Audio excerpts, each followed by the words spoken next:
Hi loves, it's me Vines Vlogs. And for today's video, this is regarding sa Rocket PH. No, for example, meron tayong mga sales dun sa digital products natin. Paano naman tayo mag-withdraw? Okay, so cellphone yung gamit ko. So pupunta lang tayo sa account ko. Ayan, click ko lang tong account ko and i-click natin tong Rocketeer dashboard. So click Rocketeer dashboard. And ayan, meron dito yung My Wallet. So i-click lang natin tong My Wallet. Lalabas itong, ayan, ito dito, lalabas yung mga bumili dito, guys. Yan. So, yung wallet balance ko na available, 174. So, pwede tayong mag-withdraw dito through e-wallet or bank account. So, click natin to munang send e-wallet. So, actually, GCash to, guys, ano, yung e-wallet na to. Ayan. Click natin e-wallet and yung pangalan nyo, lalagay nyo lang dito. And then, yung e-wallet, CoinsPH ba, DCP, GCash, mostly GCash yung ginagamit natin, di ba?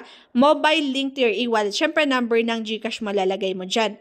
Okay? Pag sa bank account naman, guys, ito, send to bank account. Marami, guys, no? Maraming, yan, all-in-one, Asia Bank, Australia, ang dami, no? Bangko, ayan, Bank of China, marami. Pero tignan natin, ayan, may BDO, guys. Yung mostly ginagamit dito. Ayan, may Cebuana din. Pwede pala mag-withdraw doon. And then, East West Banking, East West, Rural, ayan, or Como. Meron, ayan, GoTime Bank, guys, meron. GoTime, ano pa ba yung ginagamit natin? Ayan, may Land Bank of the Philippines. Ay, may Maya din, guys. Maya. Meron ding Maya.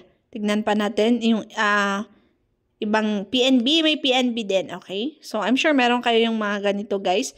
So, dito kayo pwede mag-withdraw and then lagay nyo lang yung bank name, of course, and then account number. Yan, cancel natin. So, hindi pa ako pwedeng, hindi ko sure if magkano yung minimum withdrawal, pero itry ko kapag nag-successful tong mga pending ko. So, try kong mag-withdraw. Try ko mag-withdraw ngayon if pwede. So, try natin GCash. So, yung pangalan ko, lagay ko lang. And yung number.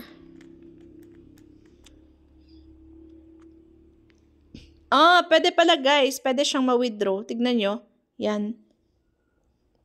Yan, transfer requested, processing na siya.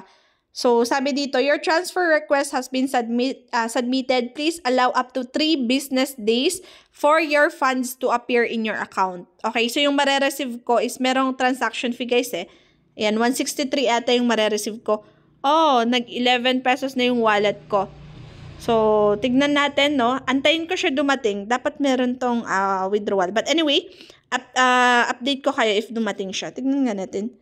Ayan, meron. Dumating na pala agad. Grabe, ang bilis naman. Ayan, you have received, again, 163 of GCash from Union Bank of the Philippines.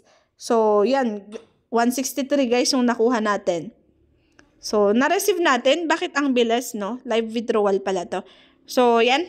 So, ganyan paano mag-withdraw, send e-wallet. So, next ulit, kailangan mag-fill up dyan.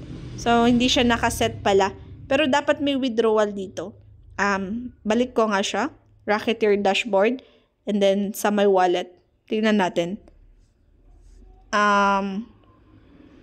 Ayun. May nagpakita ditong successful. Yan o, yung e-wallet, GCash transfer. So, successful. Yan, success. September 23, 2024. See, breakdown. Success siya. Success yung withdrawal natin. So, okay pala. Yan. Anyway, ayan. 163, pwede pala ma-withdraw yan. So, kahit less than 500, pwede ma-withdraw. So, okay. Legit siya, guys. Dumating yung withdrawal natin from Rocket Page. So, thank you so much for watching. Pag may comment kayo, comment lang kayo sa comment section natin. Pwede kong gawa ng video or pwede kong sagutin yan. Okay?